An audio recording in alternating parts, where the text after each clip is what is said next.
Maraming pagkakataon sa buhay natin na nahuhusgahan natin ang isang tao dahil sa itsura at sa estado nila sa buhay. Pero sabi nga po, don't judge the book by its cover. Ito pong isa sa matututunan sa kwentong isi-share ko ngayon. Pinagpalang araw po kabanong, mga kayanggaw at sa lahat ng kabangers. Isa po ko sa masugid niyong tagapakinig. Ako po si Tony. Hindi ko po tunay na pangalan. 30 years old na po ako at nandito ako ngayon sa Maynila. Ito pong ibabahagi ko ay matagal-tagal na ring nangyari at katulad ng iba, hindi ko rin babanggitin ang mga totoong pangalan para na rin sa kapakanan naming lahat. At kahit ang eksaktong lugar na pinangyarihan, muli ako po si Tony. Kabanong, mga kabangers at mga kayanggaw, ito ang aking kwento.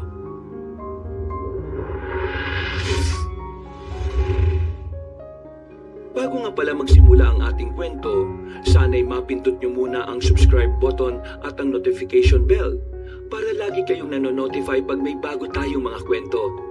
At huwag nyo rin kalilimutan mag-like at comment. Napakalaking tulong po ito sa ating channel para mas makapagatid pa kami sa inyo ng mga magaganda at mga nakakapangilabot na mga kwento. At ngayon, sa ating pagpapatuloy. Biyernes, pasado 5:30 ng hapon, pauwi na ako galing sa palengke. Dati akong nagtatrabaho sa isang talipapa sa aming probinsya bilang kargador. Katatapos ko lang magkarga ng mga isda sa mga suking tindero at tindera roon. Kilala ko sa lugar namin, lalo na sa palengke dahil hindi naman sa pagyayabang, meron din naman akong itsura. Isa akong binatang moreno, matangkad at may magandang hubog ng pangangatawan. Isa lang ako sa mga taga-karga ng mga pinamimiling isda ng mga taga roon. Tuwing madaling araw, umaga at hapon. 16 years old pa lang kabanong nang matutunan ko ang ganitong trabaho. Ulilang lubos na rin kasi ako at mag-isang nabubuhay sa tulong ng ilang mapagkakatiwalaang kapitbahay. Wala kasi akong ibang kamag-anak kaya nang mamatay sila Nanay Lumen at Tatay Tupig dahil sa nakaraang bagyo, nagsikap na po ako sa buhay. At bago pa po ako lumipat ng Maynila, ay ito na talaga ang nakamulatan kong gawin. Kaya dito na nahubog ang katawan ko at naging solido rin talaga. Habang nagbibisikleta pa uwi sa bahay, ay meron akong nadaan ng mga tao malapit sa bukana ng sityo.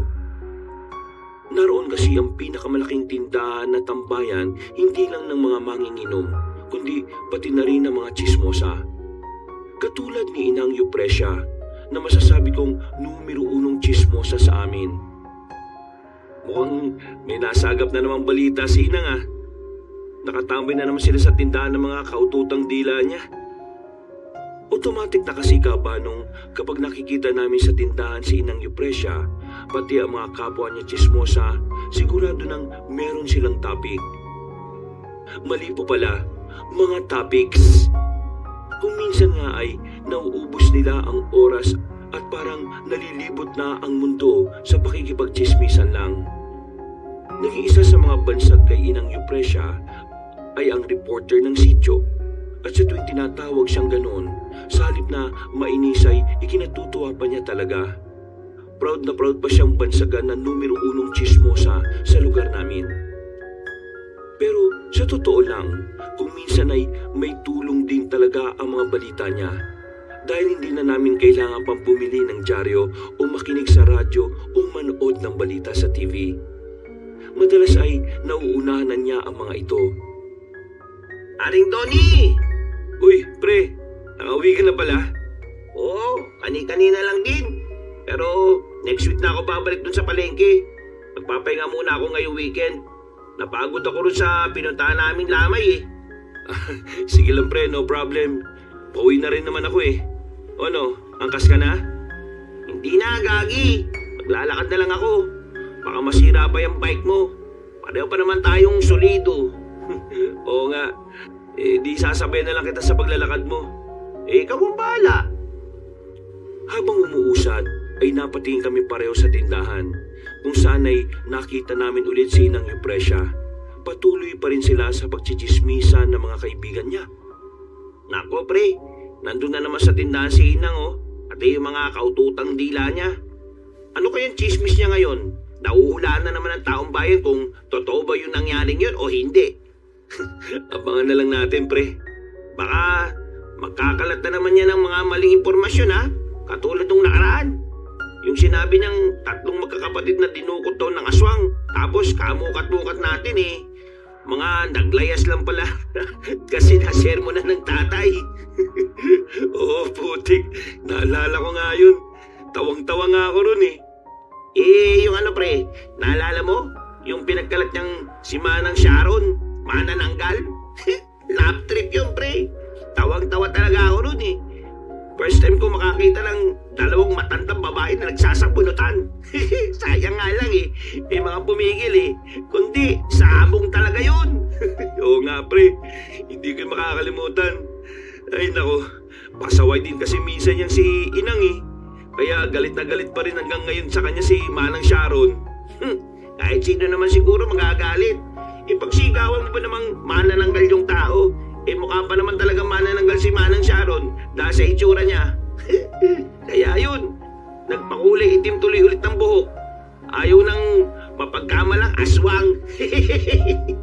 Yun nga. Pero minsan tumutumpak din yung mga chismis ni Inang kaso, mas maraming chismis yung chismis lang talaga. Wala kang totohanan.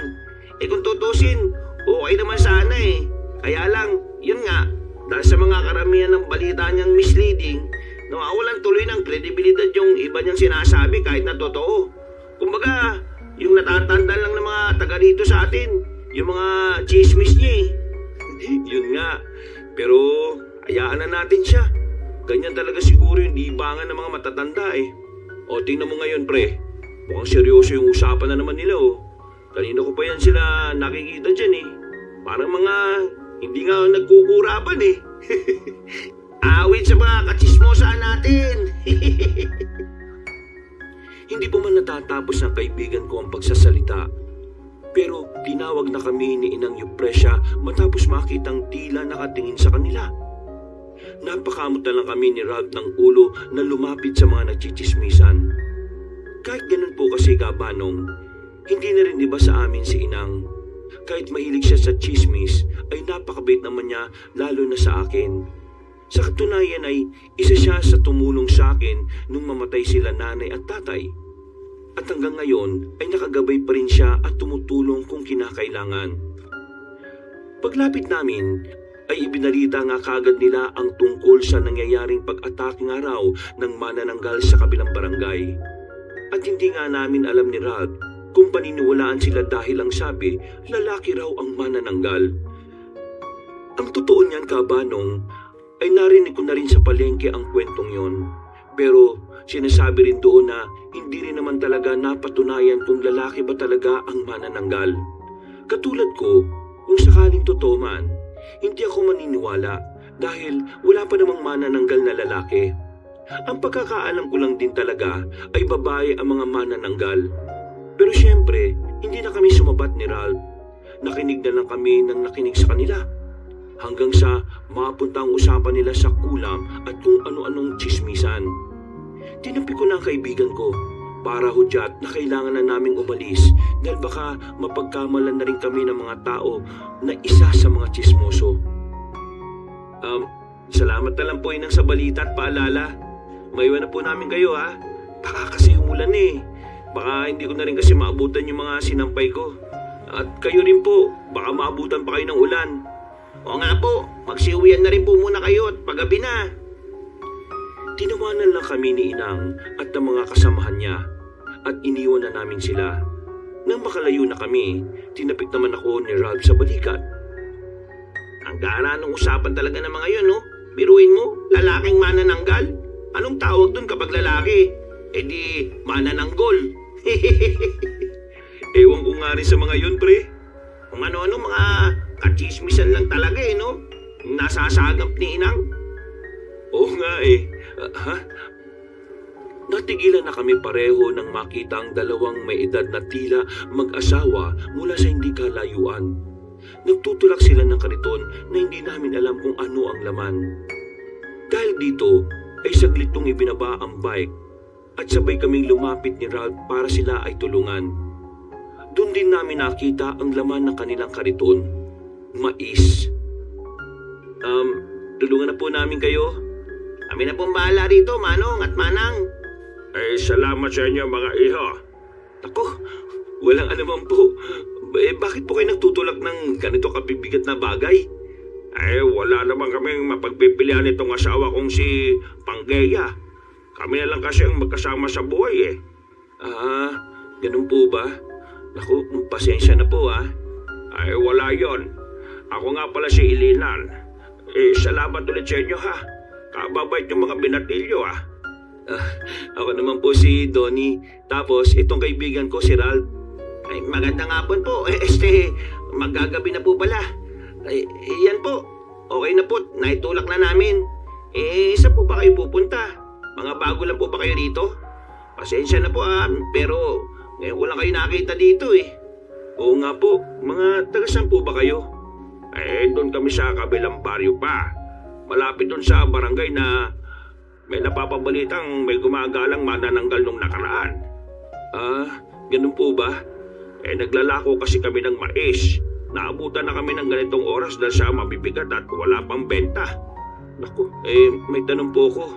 Totoo po bang may manananggal doon? At saka, lalaki raw po daw talaga? Yun nga ang sabi-sabi pero hindi rin naman napatunayan dahil bigla na lang yun nawala Pero sa tingin niyo po, totoo po kaya yun? Hindi rin namin alam. Mas abala kasi kami sa pagtitinda ng mais kaysa sa mga ganoong bagay. Pasensya na po kayo rito sa kaibigan ko, Mang Ilinan at Aling Panggeya. Bibili na lang po kami ng mais. Magkano po ba? Nako, wag na kayong bumili dahil tinulungan nyo naman kami. Bibigyan na lang namin kayo. Naku, hindi po. Ang negosyo ay negosyo. Kaya magbabayad po kami ni Ralph. Libre na yan Tumatanggi ka pa sa grasya. Manahimik ka nga. Sige po, Mang Ilinan.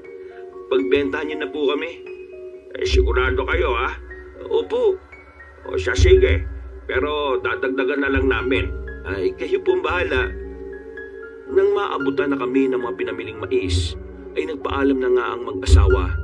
Nang makalagpas sila sa amin, ay napansin ko ang mga mata ni Aling Panggeya na tila kumislap sa pagkapula. Pero hindi ko na lang masyadong pinansin yon dahil atat na rin umuwi si Ralph. Marami-rami pa kaming napagkwentuhan ng kaibigan ko hanggang sa maghiwalay na kami sa eskinita. Kumanan ako at siya naman ay kumaliwa. Pag-uwi ng bahay, inilapag ko muna sa lamesa sa kusina ang napamiling mais. Pagkatapos ay lumabas ulit ako sa bahay at kaagad kinuha ang mga sinampay na nasa labas. Inilagay ko lang to sa laundry basket at hindi muna niligpit dahil meron pala akong nakalimutan. Sisingilin ko nga pala si Recto sa utang niya dahil ngayon ang pangako niya sa akin. Nagmamadali ako dahil kilala ko ang taong yon na kapag may pera ay imbis na unahin ang mga pinagkakautangan ay mas uunahin pa ang pagbili ng alak. Hindi nga ako nagkamali dahil pagdating ko roon ay nakita kong nakikipag-inuman na siya at kasama pa si Ralph na napangiti sa akin nang makita ko. Nasa lubong lang niya ako habang pauwi ng bahay. Bakit ka nagpapaliwanag sa akin? Wala lang. Baka magtampo ka Sabihin mo pa na hindi kita sinabihan. Hindi naman ako manginginom Masyado kang defensive pre Maniningil ako ng utang kasi baka maubos pa nitong si Recto sa alak. Basta nag-explain lang din ako. Tingnan mo bitbit ko pa nga tong mais Uy, paring Recto, iluto mo na nga lang to. Pulutan din yan.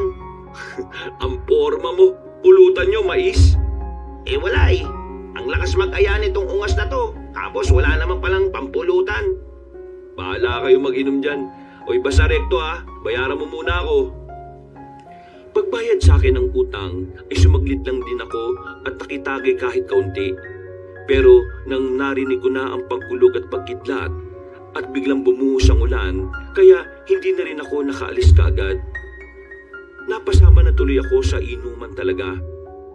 Habang nagiinuman, si Recto lang ang nakaubos halos lahat ng nilagang mais. Kami naman kasi ni Ralph, kapag nagiinom ay hindi talaga mahilig mamulutan. Nagbigay din siya sa pamilya niya sa loob ng bahay, kaya hindi na rin talaga kami nakatikim. Maya-maya lang ay inago ko na ang pagtagay. Ako na ang nagpaikot para hindi na rin ako makatagay. Nakita kong pareho ng lasing si Ralph at Recto.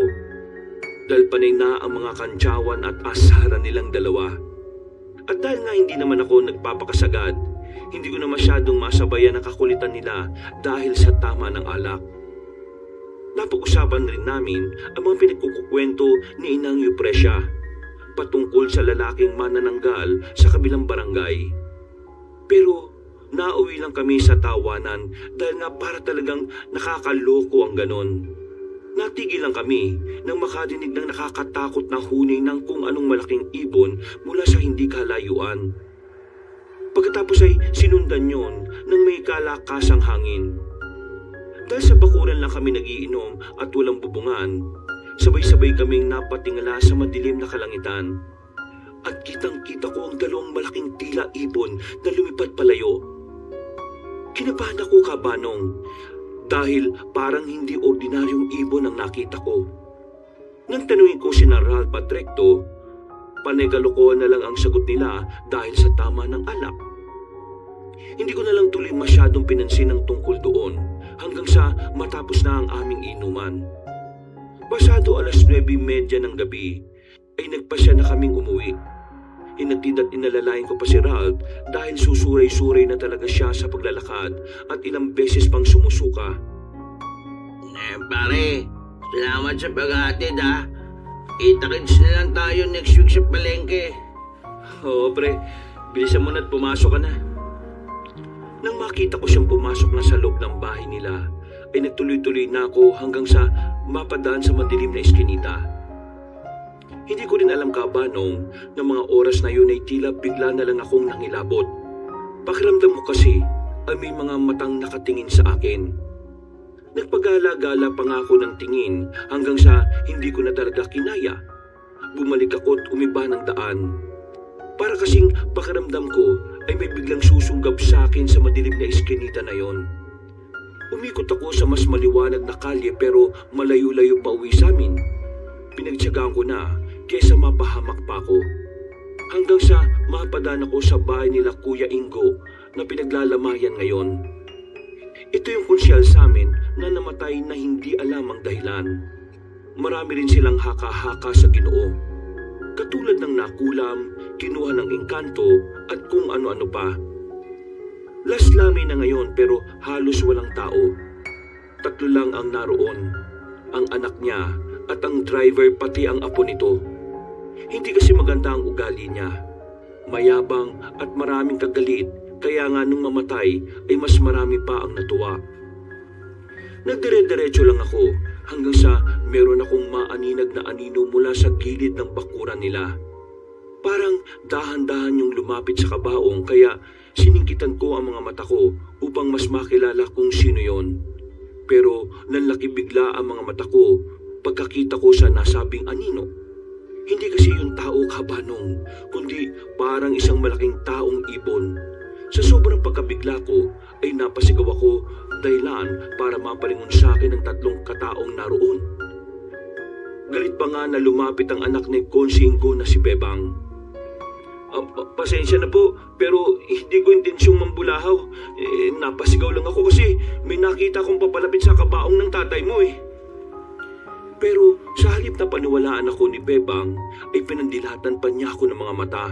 Kaya hindi ko na lang din talaga sinabi ang nakita ko. Hindi ko rin naman kasi talaga masiguro kung guni-guni lang yun o parte ng epekto ng alak sa akin. Nagmadali na ako umuwi ng bahay matapos humingi ng paulit-ulit na paumanhin. Nagkandado kagad ako ng pinto at nagilamos ng katawan para mahimasmasan. Pero paulit-ulit talagang nagre-rema sa utak ko ang aking mga nakita. Utik, totoo talaga yung nakita kong yun eh. Hindi yung guni-guni. Hindi rin naman ako lasing. Kaunti lang naman ang nainom ko. Ay nako, ano ba itong nangyayari sa akin? Kung ano-ano kasing pinag-usapan namin patungkol sa mga manananggal na yan eh. Paghiga ko sa kama ay naisip ko na lang na magdasal. Natatakot kasi ako na baka mapanaginipan ng tungkol sa nakita ko kanina.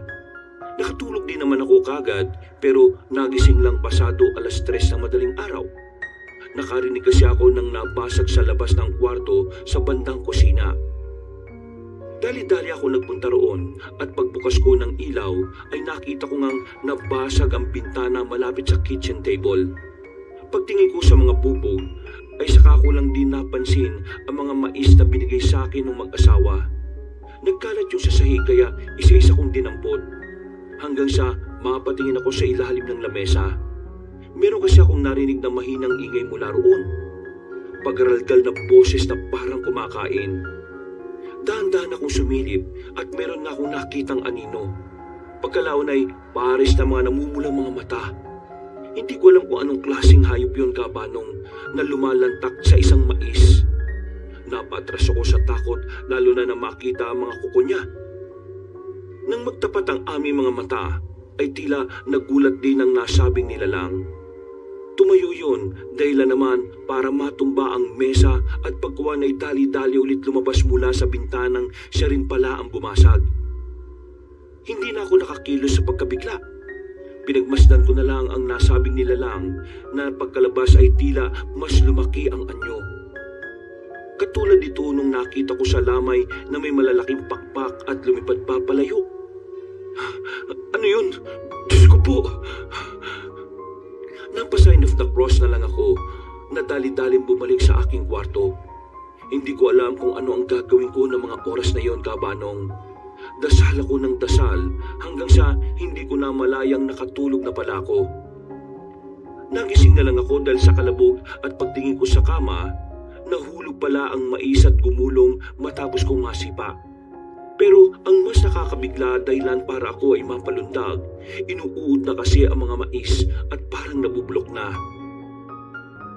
Inang ko po! Wala naman akong maisip na dahilan kung bakit yung nangyari. Pero wala naman akong magawa kundi linisan na lang ito dahil ako lang ang mag-isa sa bahay. Palaisipan man ng mga nangyari ay pinilit kong umakto ng normal. Nilinis ko na rin ang mga bubog na nagkalat sa kusina dahil sa nasirang bintana. Mabuti na lang din talaga kahapon ay nagpaalam naman ako kay boss na hapon na ako papasok nung araw na yun. Kaya mahaba-haba pa rin ang aking oras. Ay nako, ano ba itong mga nangyayari sa akin? Normal pa ba ito? Ay, pagkatapos magkape ay nagligpit na ako ng mga sinalansang sinampay kagabi. Pagkatapos ay saka ako naligo para magising ang tila ng lulupaypay kong katawan dahil sa mga na-experience kong kakaiba. Bago magtanghalian ay dumating si Inang Yupresya na may dalang ulam kaya pinapasok ko rin kaagad. Hindi ako nagpahalata na mayroong pinagdaraan ng kakaiba dahil ayaw ko rin na mag-alala siya at naisipan ko rin na baka ako naman ang ichismis niya sa iba. Thank you po, Inang. Mabuti po't nagdala kayo ng ulam. Hindi na ako bibili ng lutong ulam dun sa kanto. Pinapasok ko na rin muna siya dahil nagsisimula na namang magkwento ng kung ano-ano. Nang mabanggit niya ang tungkol sa malaking ibon na nakita ro na umaaligid sa lamay, ay bigla na naman tuloy akong napaisip. Lalo na nang sabihin niya na posibleng ang aswang daw yon na planong kunin ang katawan ng namatay na konsehal. Gusto ko sanang ikwento sa kanyang nakita ko rin yon at may pumasok kagabi sa bahay. Nakapareho ng kinuwento niya. Pero siyempre, pinigilan ko pa rin ang sarili ko dahil ayaw kong humaba ang usapan. Pagkalis ni Inang, ay nananghalian na kagad ako. Pero tumatakbo pa rin sa utak ko ang mga ikinuwento niya kanina. Nang matapos ang kumain at maghugas, ay natulog na lang ulit ako at para makabawi-bawi ng lakas. Pagsapit ng 3:00 ng hapon ay gumayak na ako at nagbike papuntang palengke. Nakita ko kagad si Ralph na kagagaling lang sa bigasan, kaya napaangat kilay ako sa kanya habang napapa-smith. Oh, akala ko ba next week ka pa papasok? Nalaman kasi na nakauwi na pala ako kahapon kaya pinuntahan ako kanina ni boss sa bahay. Kaninang umaga pa talaga ako dito, no? Hindi na kita nadaanan kasi nagpaalam ka naman daw na hapon ka papasok. Talaga? Wala ba si Recto? May sakit daw eh. Nako, baka hangover lang yun. Buong pamilya sila may sakit eh. Ha? Talaga? Oo, nagpunta nga ako ron bago manangalian pero walang tao. Ang sabi, nagpunta na raw sa ospital eh. Nako, bakit ospital yun, pre? Ano ba talaga nangyayari sa kanila? Wala rin akong ideya. Baka mamaya si Inang Yupresya merong alam. Itanong natin mamaya. O sige, nag-alala tuloy ako sa kanila. Kagabi lang okay na okay pa yung inuman natin eh. Yun nga, ano kayang nangyari sa mga yun? Katulad nga na sinabi mo kanina, itanong na lang natin kay Inang pag-uwi natin. O baka pupunta naman yun dito at mga malengke. Oo, magtrabaho na muna tayo pre. O sige. Nagtrabaho na nga kami ni Ralph, pero hindi ko alam kabanong kung bakit sa lahat ng araw, sa hapong yun pa ako tila may kung anong pakiramdam na mabigat sa dibdib. Palagi namang maingay sa palengke pero habang umiinom ako ng kapeng barako at nag-iinat-inat ng katawan sa tabi ng pwesto namin, pakiramdam ko ay may mali. Hindi ko rin maipaliwanag kabanong, basta ang pakiramdam ko lang talaga ay parang may kakaibang tunog sa ilalim ng sigawan, tawanan at kalansing ng barya sa paligid. Isang tunog na mababa, halos hindi marinig, pero ramdam ko ang biglang pangingilabot. Habang nagmamasid ako sa mga dumadaang tao, ay doon ko sila muling nakita. Si Mang Ilinan at Aling Panggeya. Hindi ko kailangan pag-isip pa para makilala sila. Pareho pa rin kasi ang suot nila kahapon nung makita namin sila ni Ralph. Kupa sa mga damit na tila laging basa kahit tirik ang araw. At naroon pa rin ang tulak-tulak nilang kariton na puno ng mga mais. Mais na mapuputla ang balat at parang hinugod sa lupa ng hindi pa oras. Naglalako na naman sila ng paninda. Biglang bumalik sa isip ko ang mais na binigay nila sa amin kahapon. Hanggang sa kaninang umaga nang makita ko kung paanong nabulok at inuod ang mga yon. Alam kong hindi normal ang ganoong pangyayari. Kaya bago pa ako makapag-isip ng maayos ay kusa nang gumalaw ang mga paa ko. Sinundan ko sila kabanong. Habang lumalayo sila sa gitna ng palengke, napansin kong kakaiba ang kilos nila. Hindi sila tinatabihan ng mga tao at hindi binabangga na parabang may puwang na kusang bumubukas sa dinaraanan nila. Hindi sila napapansin ng mga tao, tila ba ako lang ang nakakakita. At kahit mabagal ang mga lakad nila, ay parang hindi ko sila mahabol. Mang Ilinan, Aling Panggeya, saglit lang po. Hintayin niyo po ako. Mang Ilinan, Aling Panggeya. Kahit tila nakikipagsiksikan ako sa mga tao, ay nagmadali pa rin ako. At kahit may nitinit dahil sa dami ng tao, tila unti-unting nagiba ang simoy ng hangin. Habang papalapit ay lumalabig ang paligid, kaya mas lalo kong kinikilabutan. Mang Ilinan, Aling Panggeya, wait lang po. Para silang mga bingi na hindi ako narinig hanggang sa lumiko na lang pakanan sa isang iskinita. Napakamot ako sa ulo at patakbo nang sumunod sa nilikuan nilang direksyon. Pero pagpasok ko sa iskinita ay biglang nawala ang ingay ng palengke. At bigla rin silang nawala, kaya nagtaka ko at sinubukang humakbang patalikod. Pero parang may humilas sa akin palayo sa mundong kinaroroonan ko. Yung sinasabing para akong naengkanto bigla. Biglang dumilim ang paligid at hindi simpleng kawalan lang ng liwanag, kundi may dalang kakaibang presensya na hindi gusto ng aking pakiramdam. Umalingaso ang mabawang amoy mula sa kung saan. Kaya napatakip ako ng ilong. Pagtingin ko sa mga puno sa gilid, ay para yung mga natuyo at nabulok pati ang mga dahon. Ha? Anong nangyayari? Nasaan na ba ako? Bakit ako nandito? Pagbaling ko ulit sa likuran, paglingon ko sa pader na nasa gilid ng wet and dry market, ay nag-iba rin ang itsura nito. Nilumot yun ng gusto at naging mamasa-masa na parang may tumutubong mga amag o kung anumang organism. Ganon din ang nangyari sa nilalakaran ko. Parang nagputik-putik at may nakita pa akong ilang mantsa ng dugo. Naamoy ko ang lansa. Umalingaso ang tila na bubulok na amoy ng karne. Hindi ko alam kung karne yun ng pinagsama-samang baboy baka, kambing o manok. Pero nakakasuka talaga. Napatakip ako ng ilong at muntik pang maduwal. Hanggang sa biglang humangin na may kalakasan at unti-unti kong narinig ang pagaspas ng mga ibon. Sa tunog pa lang, kahit hindi ko nakikita, ay alam ko lang hindi ordinaryo ang ibon na yon. At hindi nga ako nagkamali, Kabanong. Dahil pagtingala ko, ay nakakita ko ng animoy mga taong ibon. Ang bibig ay nakangiti, ngunit puno ng ngiping tila buto ng mais.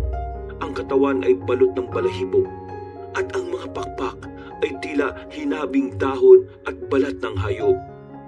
Ganitong-ganito yung nakita ko sa huling lamay ni Kuya Ingo, pati yung nanloob sa bahay ko. Bigla akong may naalala sa kwento sa akin noon patungkol sa mga nilalang na nagtatago sa anyo ng tao. Mga aswang na sinasabing bantay ng ani. Mga gutom sa sariwang dugo at laman ng tao kapag nagalit. Para akong kinumutan na matinding takot pagkakita ko sa kanila, kaya pinilit kong umatras. Yun nga lang ay para akong naistatwa. Anong gagawin ko? Paano ko napunta rito? Tony, Paano niyo ko nakilala? nagbigay kami sa'yo at tumanggap ka. Ha? Anong sinasabi niyo? Wala akong alam sa mga pinagsasabi ninyo.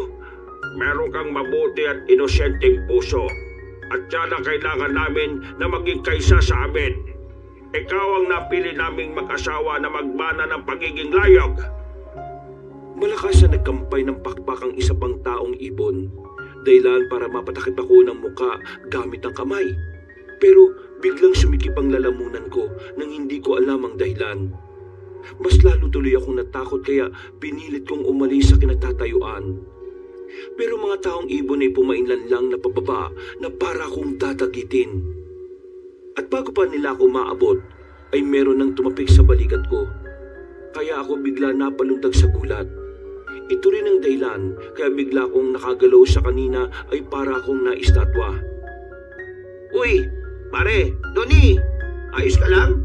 Parang gulat na gulat ka naman ha? Bakit ka namumutla? Ha? Oh, pre, ayos ka lang ba talaga? Baka mamaya nagaya ka na kay Recto ha? Ayos lang ako, pre. Salamat sa pagtapik mo sa akin, ha? Ay, salamat sa pagtapik. Tinapik lang nagpasalamat ka na. Basta. Sigurado kang okay ka lang ha? Oo, pre. Ubusin mo na yung iniinom mong kapeng barako. May bubuhatin pa tayo. Last na yun. Oo, sige, pre. Mauna ka na. Pagkalis ni Ralph, ay muli ako napatingin sa iskinita. Wala na nga ron talaga ang mag-asawa pero may nakita ko mga butil-butil ng mais sa lupa. Kinakabahan man ay pilit ko na lang itong inalis sa isip ko at nagpatuloy na sa pagtatrabaho. Habang pauwi kami ni Ralph ay inisip ko pa rin yung nangyari kanina roon sa palengke. Kaya sa totoo lang ay hindi ko na maintindihan kung ano ang mga pinagkukukwento niya. Na-focus lang ako nang marinig ko siyang magsalita tungkol kay Kuya Ingo. Anong sinabi mo tungkol kay Kuya Ingo? Para ka namang gulat na gulat nung binanggit ko lang yung pangalan ni Conchi. Nabigla lang. Pero ano nga yung sinabi mo? Di ko kasi maintindihan eh. May iniisip kasi ako. O, kita mo. Hindi ka pala nakikinig sa mga pinagsasabi ko. Halos maubos na yung laway ko kakasalita. Pasensya na, pre, ah. Ano nga ba yung sinabi mo patungkol kay Kuya Ingo? Kasi bago daw yun namatay, alam ko lang na narinig ko lang din kay Inang Eupresia, may nakaalitan nyo na nagtitinda raw ng mais. Naisip ko lang bigla na baka hindi kaya yun yung mag-asawang nakita natin kahapon. Ha? Paano mo naman naisip yun? Wala, random lang, makakonect lang. Parang iba nga yung kutob ko sa mag-asawang yun pagkatapos nung nangyari kanina. Oh, bakit ka na naman nabulong dyan? Ha? Wala, pre. Ay sus! Tara na nga, magpunta na tayo kay Inang para matanong kung kumusta na rin sila Recto saka yung pamilya niya. Oo, mabuti pa nga. Pagdating namin doon sa bahay ni Inang, ganun na lang ang gulat namin. Hindi kami makapaniwala sa masamang balita. Ilang beses ko pang siniguro kung totoo ba ang sinasabi niya, pero yun talaga. Kanina lang din daw 4:00 ng hapon ay idiniklarang patay ang asawa at anak ni Recto. Siya naman ngayon ay patuloy pa rin na nagpapagaling. Gusto kong maiyak matapos malaman ng mga yon, Kabanong.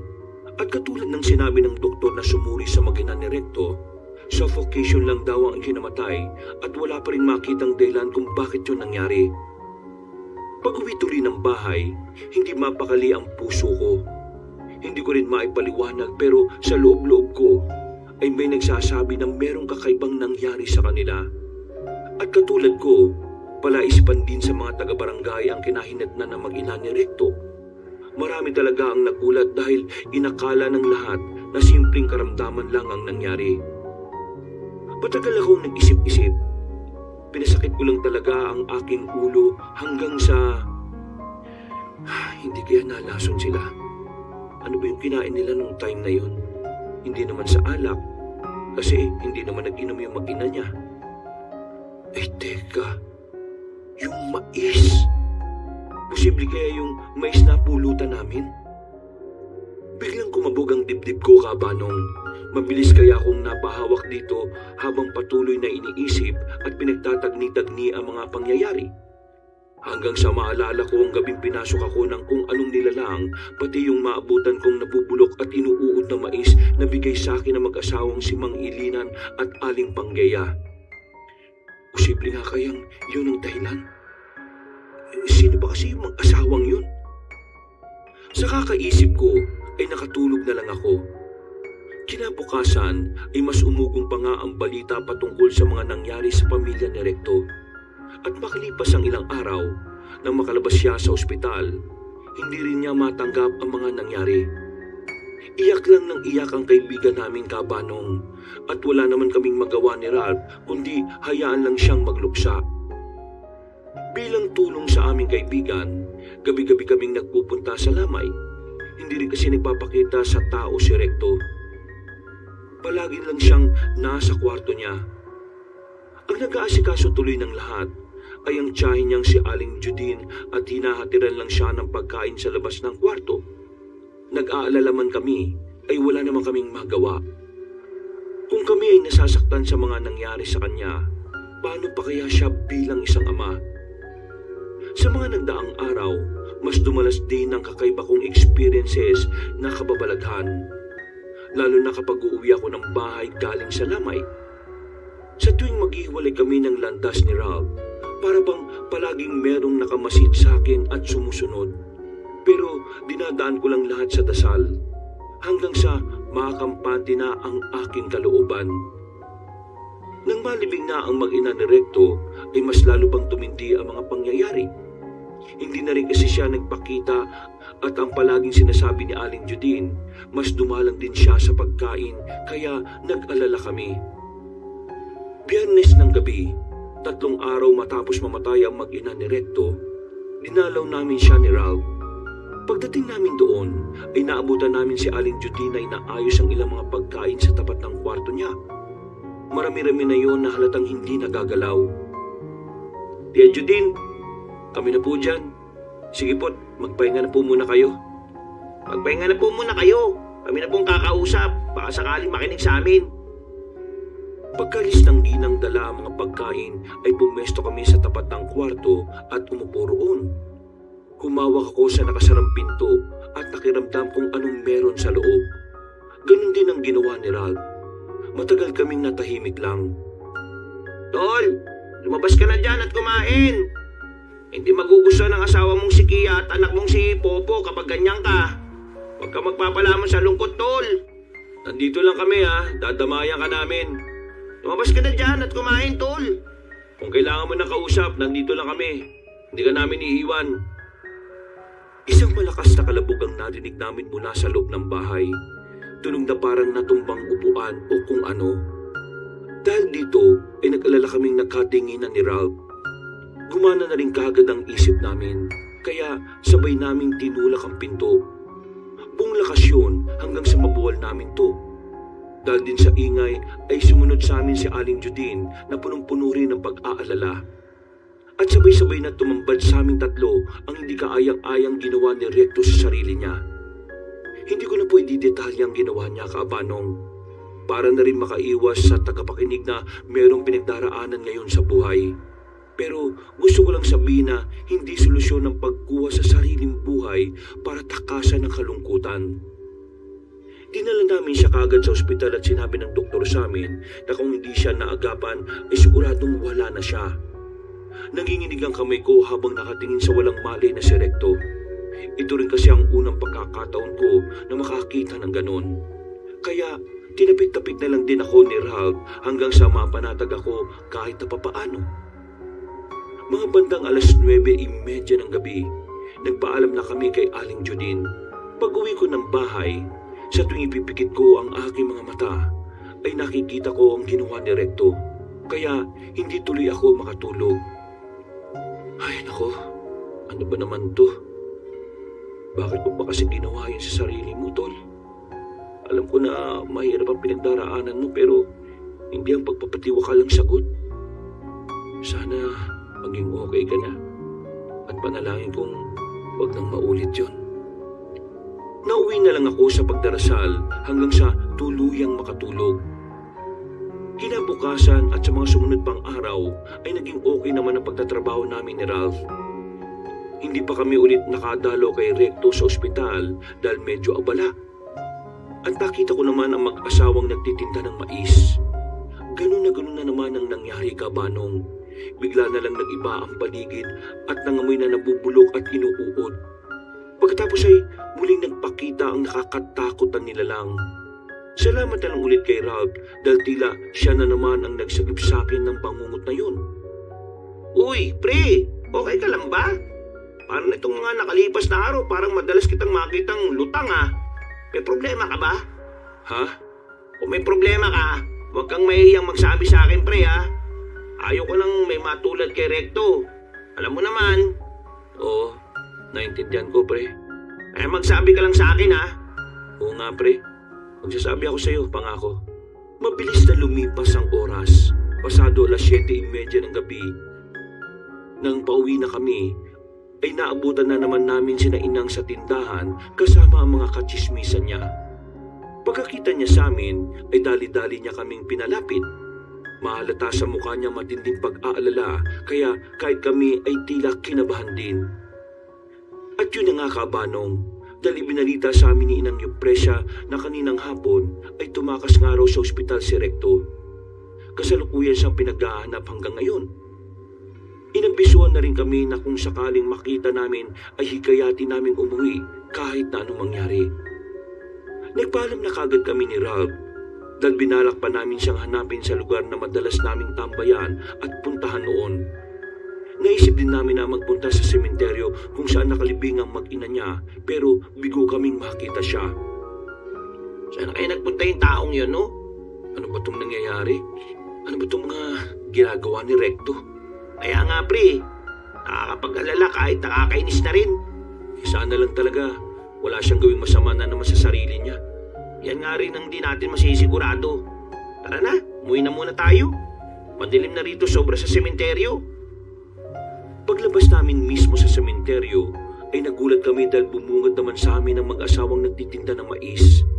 Hindi ko lang ipinahalata kay Ralph, pero may kakaiba na talaga akong nararamdaman sa mag-asawang ito, Kabanong. Muli kong napansin ang kakaibang kislap sa mga mata ni Aling Pangkea nang magtama ang aming mga mata.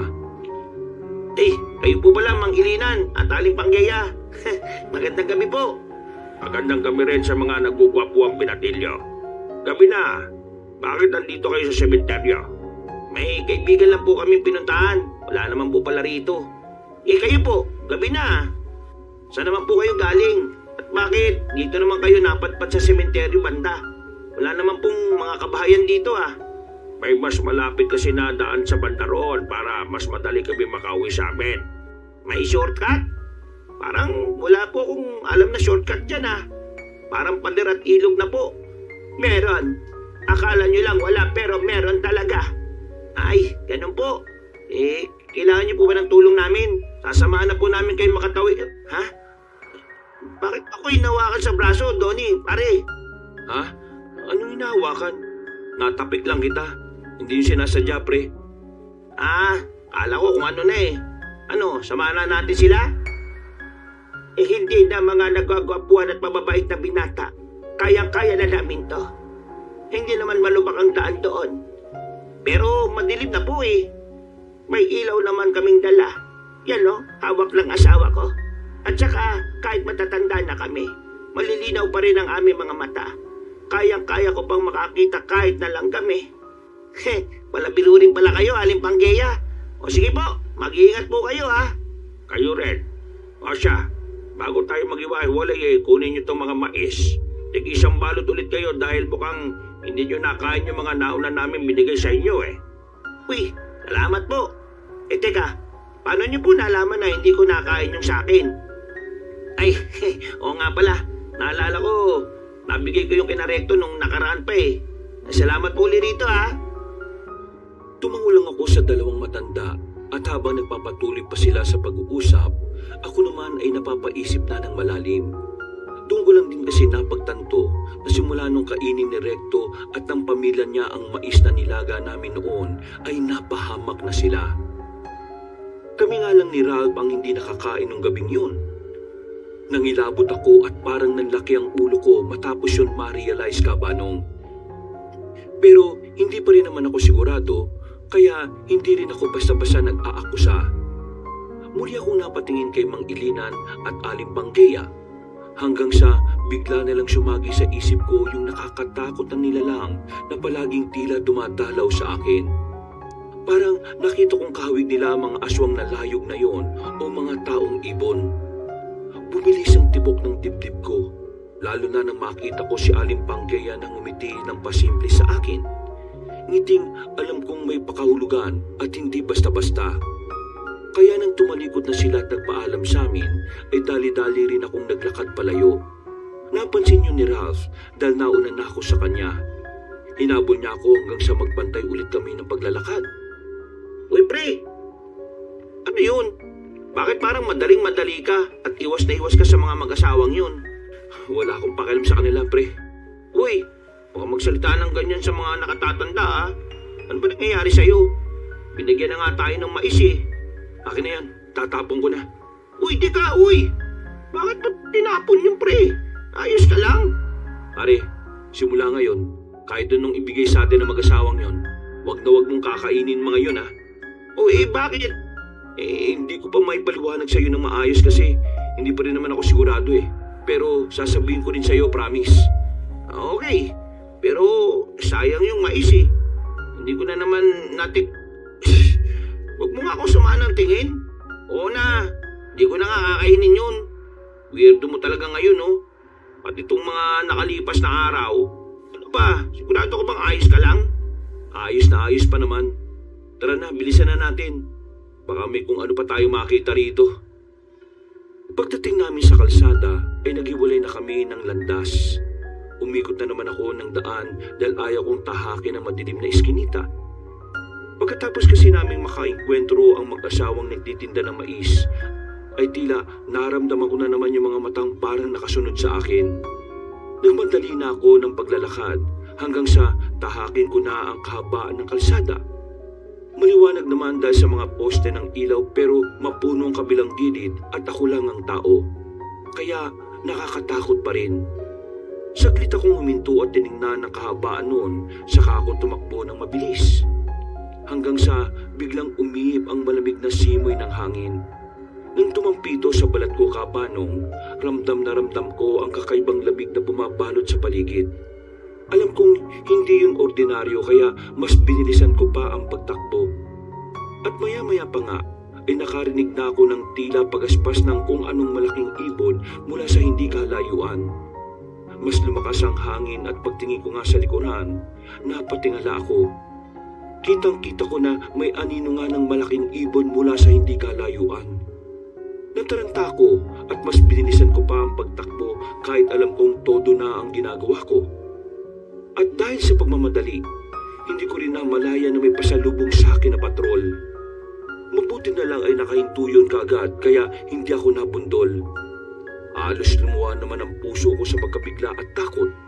Pero nakahinga rin ako ng maluwag dahil biglang nawala ang nilalang. At bukod doon ay may mga tao rin akong nakita, mga ilang opisyal ng aming barangay na maagang nag-iikot-ikot ngayon. Humingi lang ako ng tawad at dali-dali nang umuwi sa amin. Magkakandado na sana ako ng pinto nang marinig ko pa na parang may kumatok. Nang makita ko si Inang Eupresia ay pinagbuksan ko kagad at tinanggap ang dala niyang ulam. Salamat po rito, Inang. Alam ko pong itatanong niyo kung bakit ngayon lang ako, kung saan ako galing at kung bakit ako pawis na pawis. Hinanap po kasi namin ni Ralph si Recto sa mga lugar na madalas namin puntahan. Nagpunta na rin po kami sa sementeryo sa pagbabakasakali na dalawin niya yung mag-ina niya. Pero hindi po talaga namin nakita Kaya naman po ako pawis na pawis dahil sa tumakbo ako pauwi. Ano po kasi, nadudumi na ako. Nang marinig ni Inang Eupresia ang dinahilan kong tinatawag na ako ng kalikasan, hindi na rin siya nagtagal sa pakikipagkwentuhan sa akin. Pinayuhan na lang niya ako ulit na kung sakaling makita ko nga si Recto ay ipagbigay alam ko rin sa barangay dahil yun ang bili ng tiyahin niyang si Aling Judin. Pagkalis ni Inang, inigpalit na kagad ako at naghilamos ng katawan. Ininit ko na rin muna ang binigay na sinampalukang manok at saka nagapunan. Pagkatapos ng tila mahabang araw ng kabaguran dahil sa mga pangyayari, mabilis din akong nakatulog. Nagising ako pasado 12:00 ng hating gabi dahil sa isang kalabugan na parang may nabagsak na lata at iba pang kagamitan sa kusina. Pero hindi ako kagad bumangon, Kabanong. Medyo inaantok pa kasi ako at wala pang diwa kaya pinakinggan ko muna. Nang medyo lumalakas na ang ingay ay doon na ako napaupo. Pinakikiramdaman ko pa rin mabuti kung ano na naman ang meron sa kusina. Baka kasi katulad din ito nung nakaraang araw na pinasok ako ng taong ibon. Kaya lang nang makarinig ako ng pamilyar na boses ay tuluyan na akong bumangon at unti-unting lumapit sa nakakantadong pinto ng kwarto. Doon ako mas nakinig ng mga ingay sa labas. Boses ni Recto yun siya nga yun. Teka, bakit siya nandito? Base sa naririnig kong ingay, Kabanong, ay para siyang nagkakalkal ng mga cabinet sa kusina. Nadidinig ko ang mga stainless kong baso na nagkakalansingan, pati ang mga kutsara at tinidor. Ganon din ang mga pinggan kong babasagin. Paano siya nakapasok sa bahay? Teka nga, kailangan ko siyang puntahan. Dahan-dahan kong binuksan ang pinto at nagmasid sa labas. Nang masiguro kong hindi niya ako narinig, ay dahan-dahan na rin akong lumabas at nagtungo sa pinto ng kusina.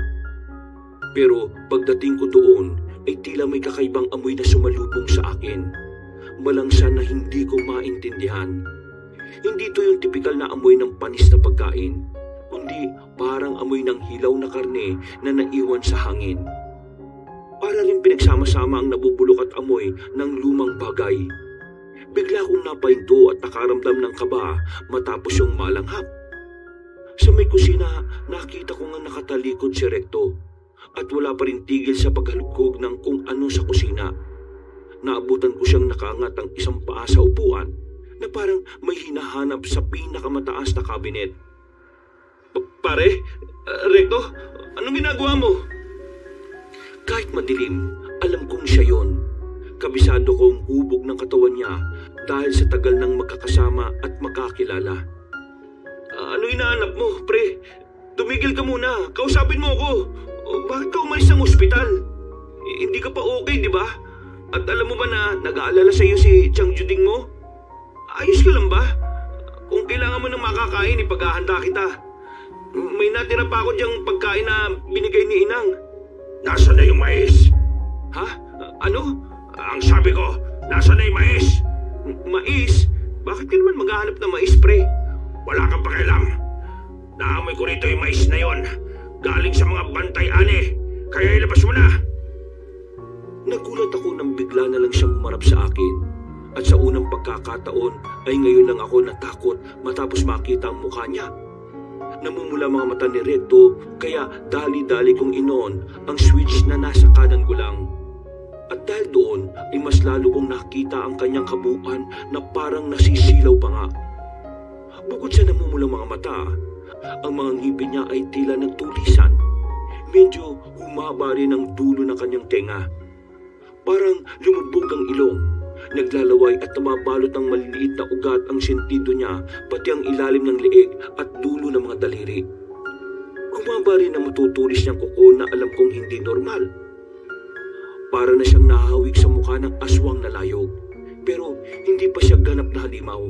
Ramdam ko rin na may parte pa ng kalooban niya na alam kong tao pa rin at alam kong kaibigan ko pa rin.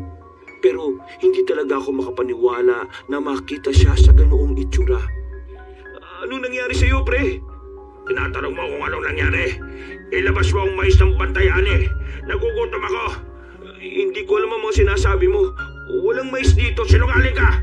Ilabas mo na, Donnie. Ano ba nangyayari sa iyo? Huwag mo na akong pahirapan pa. Ilabas mo na yung mais, Donnie. Maniwala ka, pre.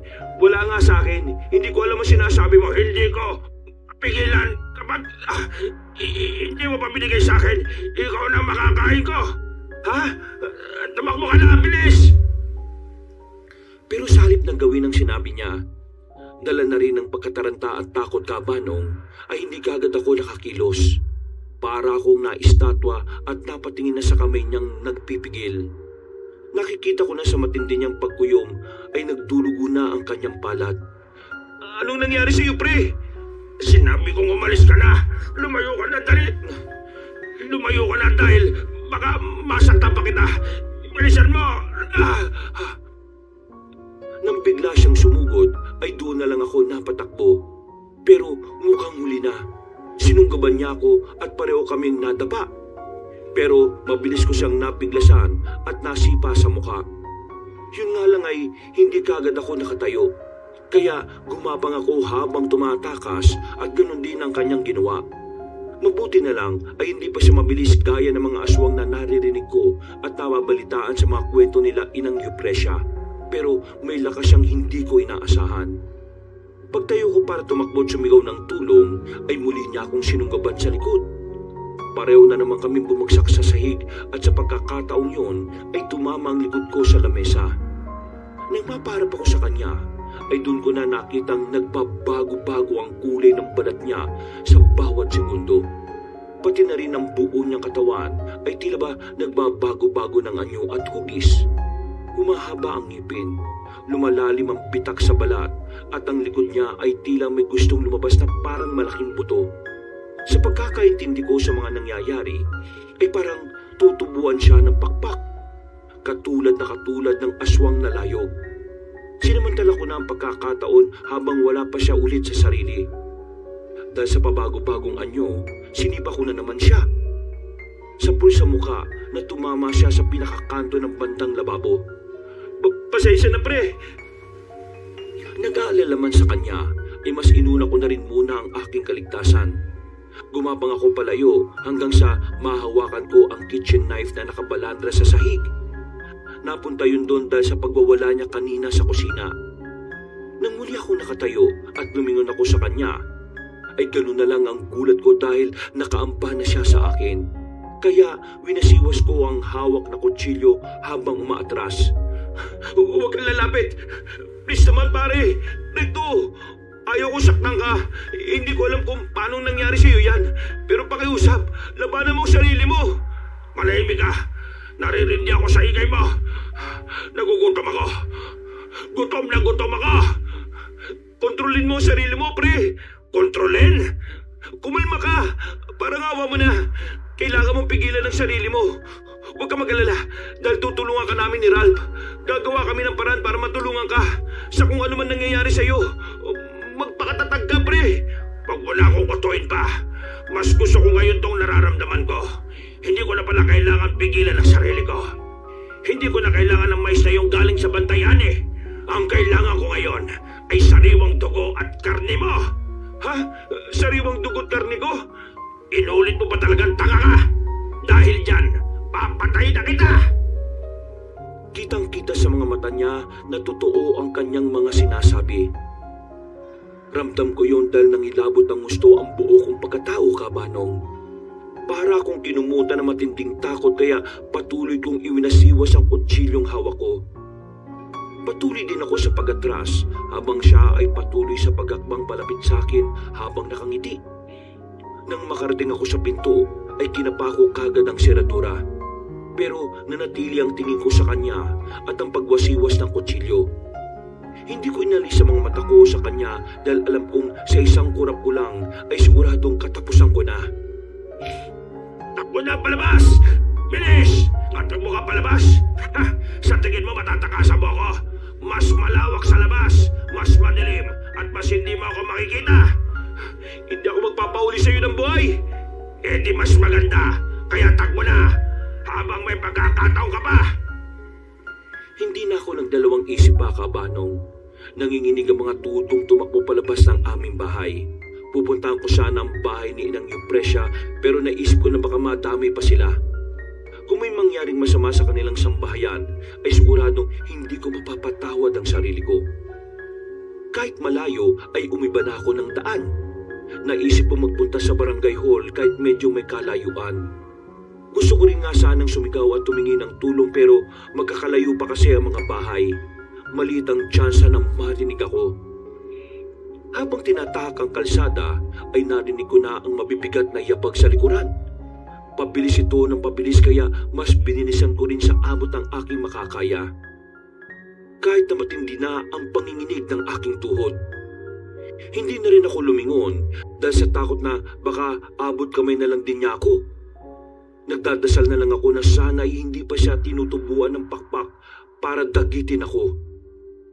Hanggang sa tila umayon din sa akin ang grasya dahil sa pagdarasal ko. Nakasalubong ko na naman ang patrol at nagulat nga ang mga rumoronda nang makita ako. Bukod kasi sa hingal na hingal at takot na takot, ay dahil may hawak akong kutsilyo. Hindi na rin ako nakapag-isip ng tama dahil sa matinding pagkasinda kay Recto na nag-aanyo ng halimaw. Tulungan niyo ako! May umabol sa akin! Hinabol ako ng aswang! Nakita ko kung paanong napakunot noo ang mga nasa patrol. Alam kong hindi nila ako paniniwalaan kaya tumuro kagad ako sa likod. Pero paglingon namin ay wala na si Recto. Napapikit na lang ako dahil dala na rin sa pinaghalong takot, taranta, pagod at pagkalito kaya para akong nahilong bigla. Napitiwan ko ang kutsilyo kasabay na matinding panginginig ng tuhod. Napaluto ko at pagkalaon ay tuluyan ng nagdilim ang paningin at nawala ng malay tao. Nagising ako sa maliit na klinik ng aming barangay at binungaran kagad ako ni na Inang Eupresia at Ralph. Nandun din ang mga nag-rescue sa aking mga opisyal at tanod pero hindi na sila pumasok sa loob dahil masikip na. Kitang-kita kong pag-aalala nila sa akin kaya sumenyas ako at umiti para lang mabawasan ang pag-iisip nila sa akin. Magandang araw. Anong oras na ba? Alas 10 na pre. Kararating ko lang din galing sa palengke. Wala namang masyadong ginagawa doon, kaya dinalaw na kita. O ano, kumusta ka naman? Eto, ayos naman na ako. Salamat sa Diyos dahil okay ka na at nagising ka na.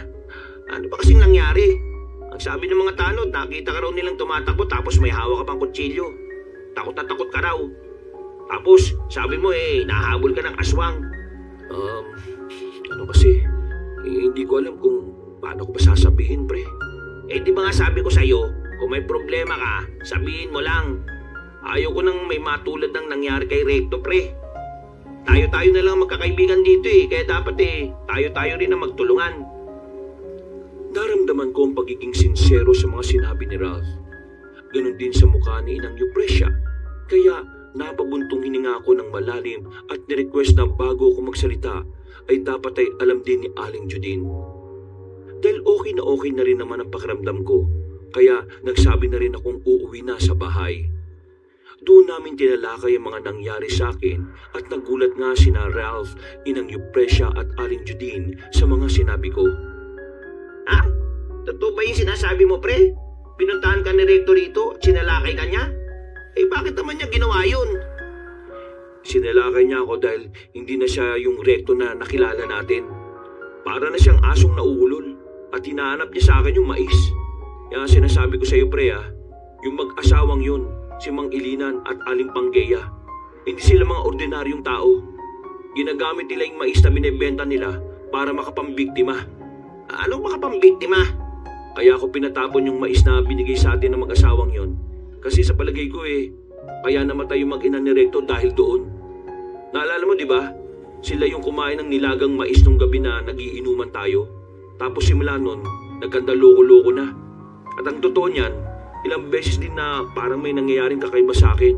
Sa tuwing makikita ko sila, para akong nahihipnotismo at nakakakita ng kung ano-ano. Ang ibig mong sabihin, naging biktima nila si Recto? Oo, pre. Kaya nung nagpunta siya kagabi sa bahay, parang naging mabangis na halimaw si Recto. Kahit di pa ako nakakakita pero sa tingin ko, parang siyang naging aswang. Aswang? Totoo ba yung sinasabi mo? Oo, naglilisik yung mga mata niya.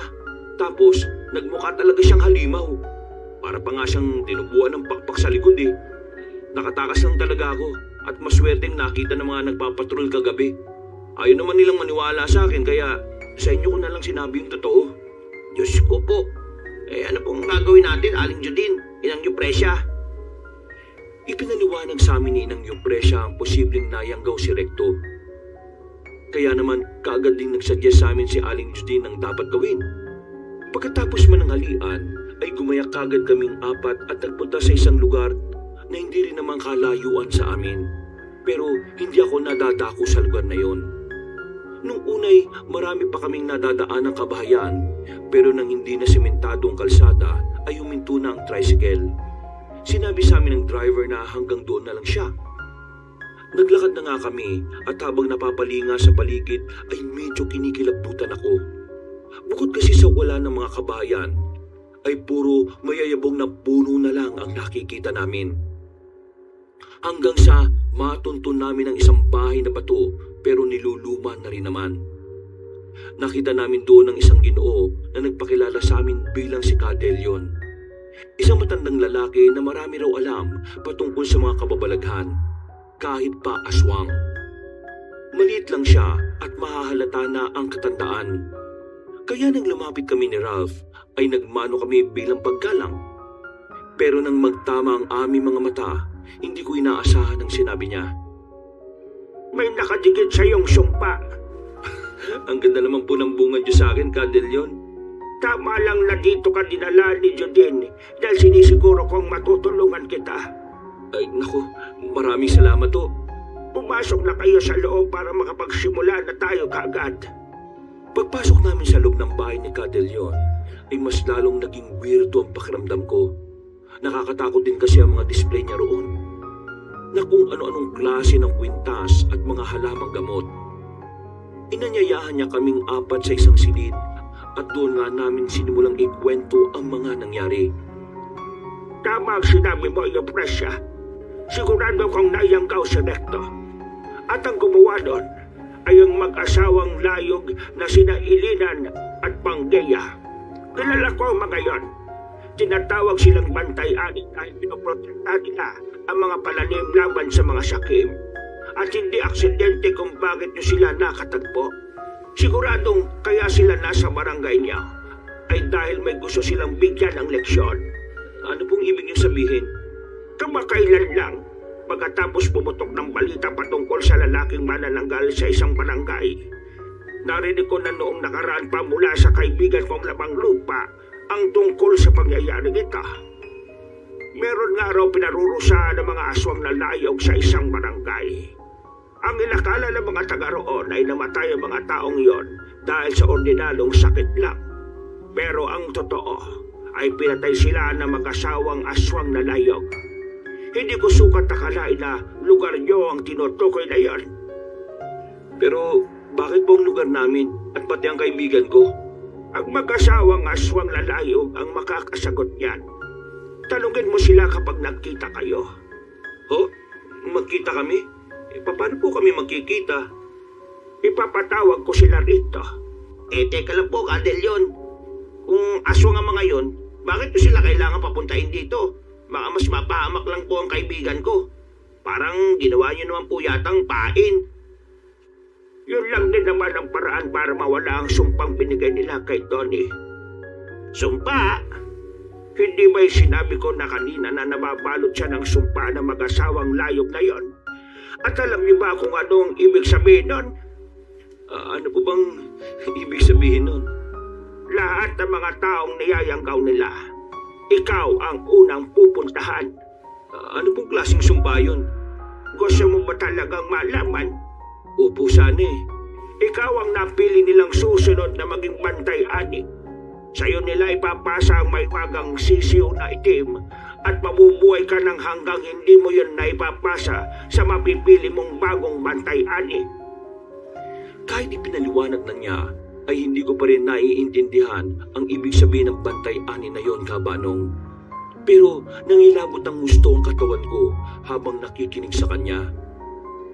Habang sinasabi kasi yun ni Cadelion, ay ramdam kong delikado ang tinutukoy niya. At ayaw ko rin na maging kasangkapan ng kasamaan. Kaya ngayon, ako naman ang magtatanong, mas gugustuhin mo bang maging pain para mapunta rito ang mag-asawang aswang na yon? O mangyari ang gusto nila para sa'yo at magpatuloy sila sa pag-aasik sa lugar niya? Kung ano pong alam niyong tama, Cadelion, gawin niyo po. Nagtitiwala ka ba sa akin? Tinatanong ko ito dahil importante na meron kang tiwala sa kapwang nakasalalay ang buhay mo. Oo, kung paanong nagtiwala po ako kay Aling Judine, pinagkakatiwala ko din po sa inyong lahat. Sige, maigi. Higit sa lahat, kahit sino sa atin dito, mas mainam na unang-una tayo magtiwala sa Panginoon na siyang may likha ng lahat. Instrumento lang ang mga katulad ko para mapuksa at mapatahimik ang mga alagad ng kaniliman. Opo, maraming salamat po. Salamat po at pasensya na, Cadelion, sa mga nasabi ko kanina, ha? Pagkangiti niya sa amin, ay saglit muna kaming nagpahinga. Ayon kasi sa manggagamot, sisimulan ng lahat kapag kumagat na ang dilim. Kaya habang naroon, ay naganda muna kami sa lahat ng mga kailangan at mabilis na lumipas ang oras, Kabanong. Pasado 6:00 ng gabi. Nagtipon na kami sa sala. Binuksan din ni Cadelion ang mga bintana. Inalis niya ang mga kortina para raw mabilis kaming makita ng mga nasa labas. Nasa lamesa na rin ang mga gamit niya para sa pagtawag ng mag-asawang aswang na layo. Hindi ko alam kung paano niya gagawin yon, pero habang pinagmamasdan ko lang ang mga instrumento ay para na akong naiihi sa takot. Nagbigay din siya sa amin ng pulang porselas na nakalimutan ko na ang tawag. Pagkatapos ay isa-isa niyang pinahawak ng mga dahon sina Inang Eupresia, Aling Judine at Ralph. Ako naman ay pinahawak niya ng batubalani sa magkabila kong kamay at pinakuyong ito. Yan ang magsisilbi mong proteksyon. Pero kapag dumating na ang ating mga bisita, kayong lahat, huwag kayo mag-atubiling gamitin ang itim na buhangin na nasa mga garapon sa ibaba ng lamesa. Salamat po, Cadelion. Ana, handa na ba kayo? Opo. Sige, magsisimula na tayo. Sinimulan na niyang sindihan ng 3 kandilang itim na nakapormang triangulo. Sa gitna nun ay merong maliit na boteng may lamang langis. Ayon sa kanya, kukulo raw yun kapag may aswang nasa paligid at depende sa lahat ng pagkulo kung gaano nakalapit ang nasabing nilalang. Nagpa-sign of the cross ako, Kabanong, at habang pinagmamasdan si Cadelion sa mga ginagawa niya, ay nagsisimula na akong magdasal sa isip ko. Paulit-ulit kong binibigkas kay Jesus Christ na protektahan niya hindi lang ako, kundi pati ang mga kasama ko ngayon at mga kabarangay namin na pwedeng biktimahin ng mag-asawang aswang na layog. Habang nagsisimula kong mag-orasyon, maging mapagmatsyag kayo. Kunin niyo na ang garapon na may lamang buhangin para mas madali niyong maisaboy sa mga anumang nilalang ng kadiliman na pasalakay. Tandaan niyong hindi lang din iisa yung mag-asawang yon na aswang sa lugar na ito. Sa oras na simulan ko ang orasyon, may iba pang uri ng aswang na pwede kong matawag ang atensyon at posible silang lumapit dito at sumalakay. Kayo yung presya, Judine at Ralph, ang magsisilbi naming panangga ni Tony habang hindi pa nagpapakita ang mga aswang na layog. Puprotektan ko kayo sa abot na makakaya ko, Cadelion. Mainam. Salamat. Simulan na natin. Wala na nagsalita sa amin maliban kay Cadelion. Sinimulan na niya ang orasyon na pangsumo ng mga aswang. Habang pinakikinggan ko yon, ay mas lalong tumindi ang pangingilabot ng katawan ko, Kabanong. Kakaiba ang mga salita at parang may kung ano ring dumadagong din sa lupa habang nagbibigkas siya ng ganon. Nakakatakot, nakakakilabot, nakakapanindig ng balahibo. Pero pinilit kong maging matapang kahit ang totoo ay naiihina na naman ako. Kahit ang totoo ay naiihina naman ako. Hanggang sa, yun na nga po, nagsimulang umihip ng malamya ang hangin. Napalingon ako sa labas, pero wala nang masyadong kakaiba. Ang mga kapunuan lang ay malamya rin nagsasayawan dahil sa hangin. Pero pagdampi sa katawan nito ay para akong nagyelo sa lamig. Napayakap talaga ako ng gusto sa sarili ko, kaya napalingon ako kay Cadelion. Seryoso pa rin siyang nakapikit habang patuloy sa ginagawa. Mas lalo tuloy ako natakot dahil parang may sumasabay sa boses niya. Tinig na para bang galing sa ibang dimensyon. Mas nakakatakot, mas nakakakilabot, at mas nakakapanindig ng balahibo. Ikinala ko ang tingin ko sa mga kasama ko at si Ralph na lang ang nakita kong nakatila. Sina Inang Eupresia at Aling Judine ay taimtim na rin na nananalangin sa sari-sarili nila. Huwag ka matakot, pre, dahil magiging ayos din ang lahat. Salamat ah. At eksaktong pagkasabi niya noon at kakaibang puwersa ng kasamaan sa paligid. Pagkatapos ng ikatlong orasyon ni Cadelion ay nakita kong unti-unting nang kumulo ang langis sa nasa mesa. Palakas yun ng palakas kaya mas lalo rin akong kinabahan.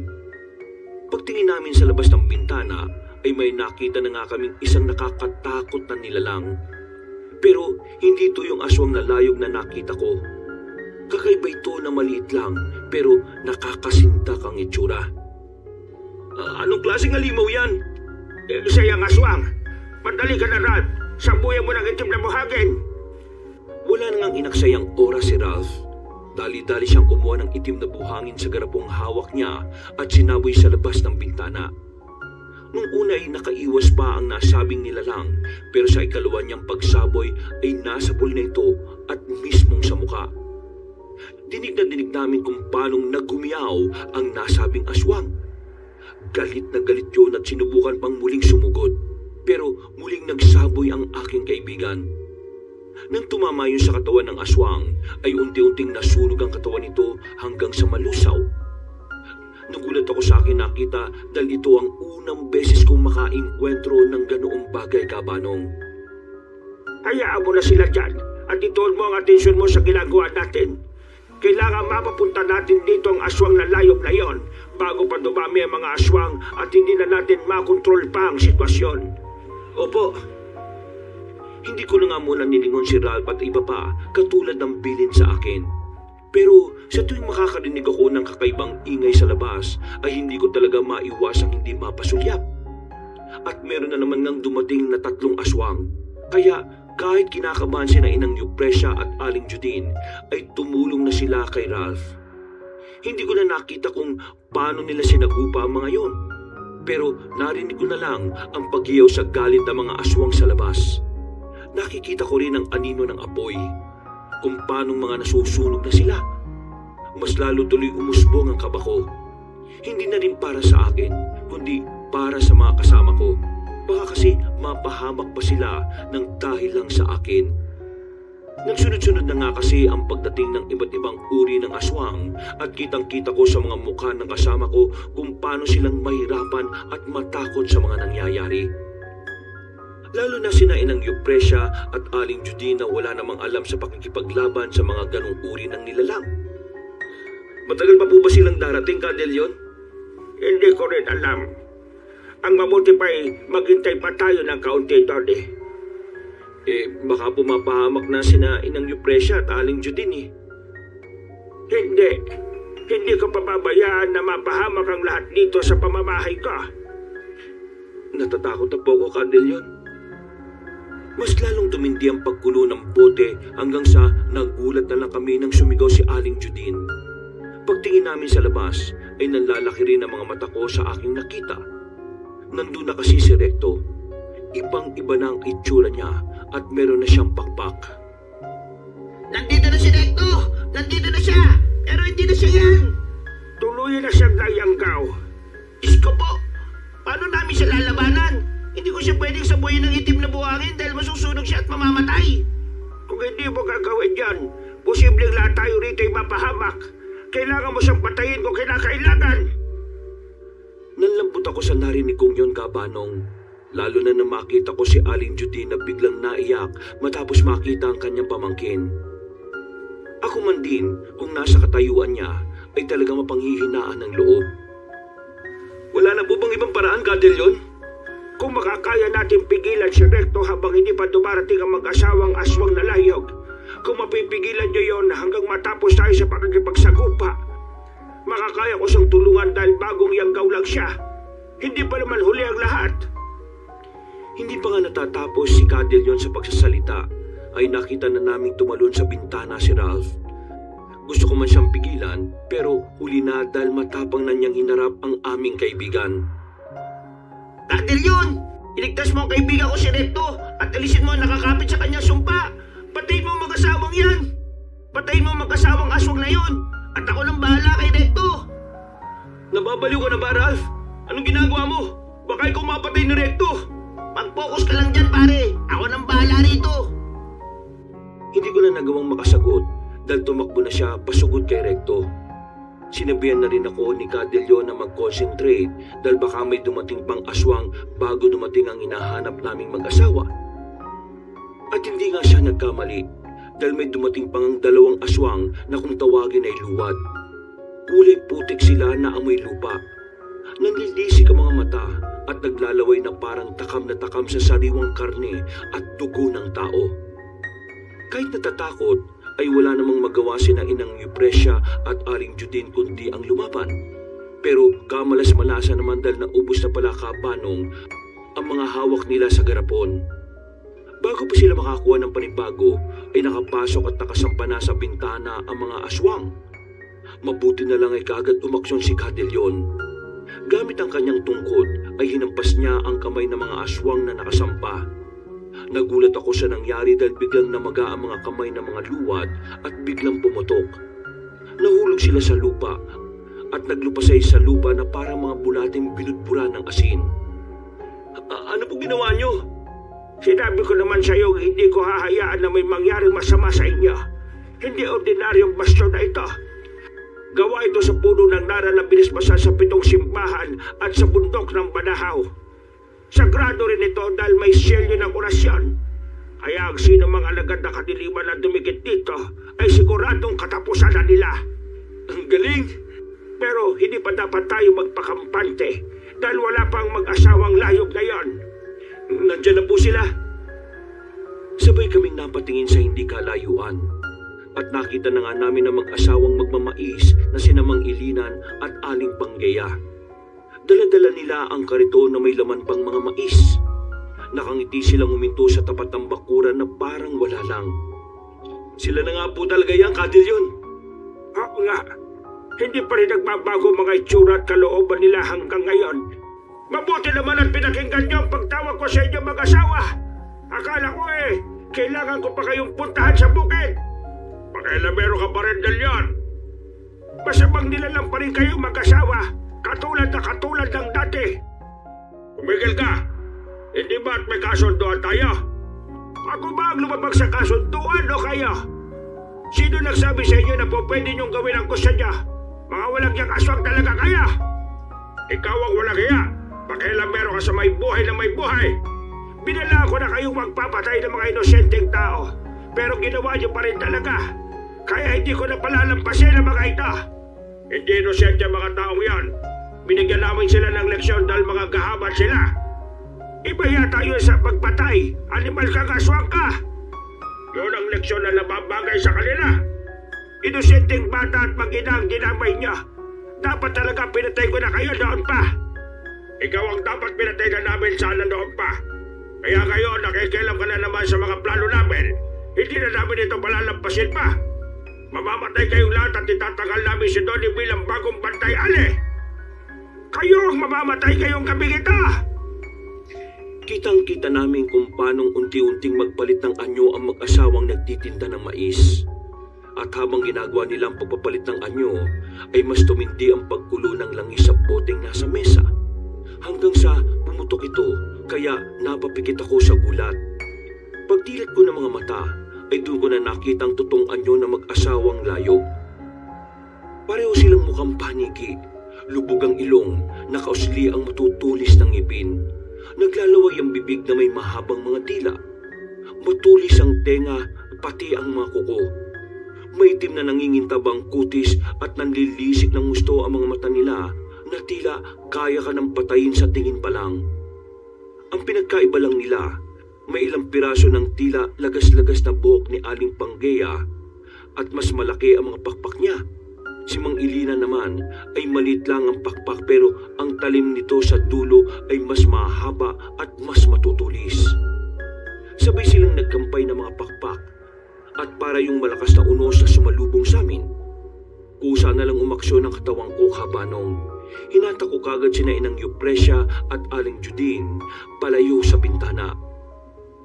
Mabuti na lang nga ay ginawa ko yon dahil nang bumulusok doon ng hangin ay nag-iba ang buong bahagi kung saan sila naroon kanina. Kahit si Cadillon ay nagulat din sa nangyari. Kitang-kita ko sa mga mata niya. Bakit? Parang gulat na gulat ka sa nakita mo Hindi ka ba makapaniwala na malaki na ang nabago sa amin? Kung sa tingin mo ay katulad pa rin kami ng dati, nagkakamali ka. Nagpalakas din kami para mapatay ka na rin talaga at hindi lang kami ang gustong gawin yon. Dahil marami pang iba. Midin kong nagulat ako dahil lumakas ka kaya. Pero meron pa rin hindi nagbago sa inyo. Anong ibig mo sabihin? Mga hunghang pa rin kayo sa pag-aakalang mapapatay niyo ko kahit na matanda na ako. Baliw lang ang mag-iisip niyan. Humanda kayo sa akin at matitikman niyo ang galit ko. Ayaw humanda dahil mamamatay na kayong lahat dito. Nakita ko matinding galit sa mukha ni Mang Ilinan. Pero ang mas natuunan ko ng pansin ay si Aling Panggeya na binuhat ang kaniton at hinagis pa itaas. Maya-maya lang ay para tuloy umulan ng mais at ang magbagsakan yun sa lupa, nakarinig kami ng mahihinang ugong mula sa hindi kalayuan. Palakas yun ng palakas hanggang sa may mga nagdatingan pang ibang nayanggaw maliban kay Recto. Sige mga alagad, kunin nyo na ang bagong bantayan ang bagong magbibigay sa inyo ng pagkain mais. Kunin nyo siya at patayin ang lahat ng hahadlang sa inyo. Ang lahat ng mga namumulang mga mata na aswang ay biglang tumuon sa akin. At dahil dito, itinulak ko palayo si Inang Eupresia at Tiang Judine para hindi na madamay pa. Nagsimula nang sumugod sa akin ang mga aswang. Tinakbuhan ko sila hanggang sa makarating ako sa kusina ng bahay ni Cadillon. Nakita ko pa nga siyang tutulong sa akin pero inatake naman siya na mag-asawang layog. Mabuti na lang din ay nakuha kong isang garapon na may lamang itim na buhangin. Kaya pinagsasasabuyan ko ang mga sumunod na aswang. Pero hindi rin naman sila naubos at tinamaan lahat. Nagulat na lang ako. Mula sa bintana sa kanan ay may biglang sumulpot na aswang at tinatak ako palabas. Dahil dito ay nabitiwan ko ang garapon. Nabasag yun at nagkalat sa lupa ang mga buhangin. Pareho rin kaming nadapa ng aswang pero nagsumikap ako makatayo kagad hanggang sa may tumusok sa paa ko. Pagtingin ko ay kuko ito ng aswang na humatak sa akin. Napahayaw ako ng ubod lakas dahil sa sakit. Naramdaman ko rin kasi ang pagbaon nito sa lupa, kaya hindi ako nakaalis sa pwesto. Nang tatakmay na niya ako, ay saka naman dumating sina Inang Eupresia at Aling Judine. Kagad nilang sinubuyan ng itim na buhangin ng halimaw hanggang sa masunog ito at malusaw. Umatras kagad ako para hindi madamay pa sa pagkasunog. Maraming salamat po. Magtago po muna kayong dalawa dahil delikado. Pero kahit anong sabi ko sa kanila, ay nagpumilit pa rin silang proteksyonan ako. Kaya sinikap ko rin maglakad kahit ang totoo ay ramdam na ramdam ko na ang matinding kirot. Pagkaikot namin ay sumalubong pa ang 4 na aswang. Pero wala naman yung mga nagawa dahil sinabuhay naman sila ng itim na buhangin. Mga nasunog na silang lahat at tumakbo na kami palayo sa bakuran. Magtago na po kayo sa ligtas na lugar, Inang Eupresia at Aling Judin. Pupuntahan ko po si Cadelion. Kailangan nila ng tulong ko. Sige na po, parang awa niyo na po. Mas mapapanatag ako kung magtatago na kayo. Napasunod ko rin ang dalawang may edad na babae. Nang makita kong ligtas na silang nagtatago sa isang kubo ni Cadelion, ay dali-dali akong umalis. Pagdating ko sa harap ng bakuran ay inabutan ko nga silang nagsasagupang tatlo. Kitang-kita sa mukha ni Cadelion ang pagod at hirap, pero sinisikap niyang lumaban. Nag-alala ko para sa kanya, Kabanong. Pero nang makita ko ang lagay ni Namang Ilinan at Aling Pangkeya ay nanlaki ang aking mga mata. Duguan kasi sila at parang sila pa yata ang dihado sa labanan. Cadelion! Anak ng tokwa, bakit nagpakita ka pa rito? Ikaw nga ang tinatarget ng dalawang to eh. Libangan mo ba ang magtanga-tangaan, ha, Tony? Oh, ano pong sinasabi niyo? Akala ko po kasi kailangan niyo ng tulong eh. Mukha bang kailangan ko ng tulong? Tignan mo nga sa amin kung sino ang mas dehado. Oh, Bilis na! Takbo na at magtago ka na muna! Lumipad si Aling Pangkeya sa direksyon ko, kaya tumakbo ko palayo. Si Cadelion naman ay pumigil din pero hinarangan siya ni Mang Ilan.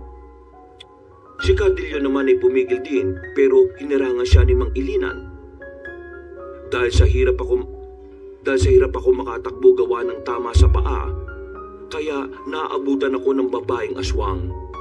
Natagit niya ako pero sinikap kong manlaban. Hanggang sa gamitin niya ang matatalim na kuko at tinusok to sa magkabila kong balikat. Napahiyaw ako ng husto sa sakit at halos mawalan ako ng malay tao habang tumatagas ang dugo sa katawan ko. Nang tila mawalan na ako ng malay tao ay narinig ko ang malakas na pagsigaw ni Aling Pangkeya. Hindi ko rin alam kung anong nangyayari. Hindi ko na kasi magawang makatingala dahil sa panghihina. Naramdaman ko na lang na unti-unti kaming bumababa hanggang sa tumama kami sa mga puno. Natanggal lang ang pagkakatusok niya sa balikat ko kaya dumausdos ako pababa hanggang sa kumalang sa isang matabang sanga. Nakita ko naman na dumire-diretso si Aling Pangkeya hanggang sa mahulog sa pinakababa, sa lupa. Malabo na ang paningin ko dahil sa sobrang panghihina. Pero sigurado ako na sina Inang Eupresia at Aling Judin ang dumating para sa klolohan ako. At maya-maya lang din ay napamulagat ako matapos makitang nag-aapoy na si Aling Pangkeya at tuluyan ang natupok at namatay. Habang nakatingin sa akin ang dalawang ginang, ay nakarinig kami ng malakas na ungol mula sa hindi kalayuan. Sigurado kong si Mang Ilinan na yon, kaya kahit nangihina ay pinilit ko pa rin makasigaw. Inang Eupresia! Aling Judin! Alis na po kayo! Paparating na po si Mang Ilinan! At hindi nga ako nagkamali. Mula sa hindi kalayuan ay nakita kong papalapit sa nasusunog na aswang ang matandang lalaking layo. Paglapag niya ay hindi rin naman siya nakalapit dahil lumarang sina Inang Eupresia at Aling Judin. Eksakto na naputo lang siya nga na kinalalagyan ko at nahulog ako sa likod nila. Masakit man ang aking pakiramdam ay pinilit kong tumayo. Anong ginawa niyo sa asawa ko? Pinatay niyo si Pangkeya! Magbabayad kayo! Sumuko ka na, Ilinan! Nakita mo naman at patay na ang asawa mo! Napalilibutan ka na namin! Kaya wala nang dahilan para lumaban pa! Hindi! Hindi ako magpapauli ng buhay sa inyo! Mas mabuti para sa akin para wala ring dahilan para kaawaan kita!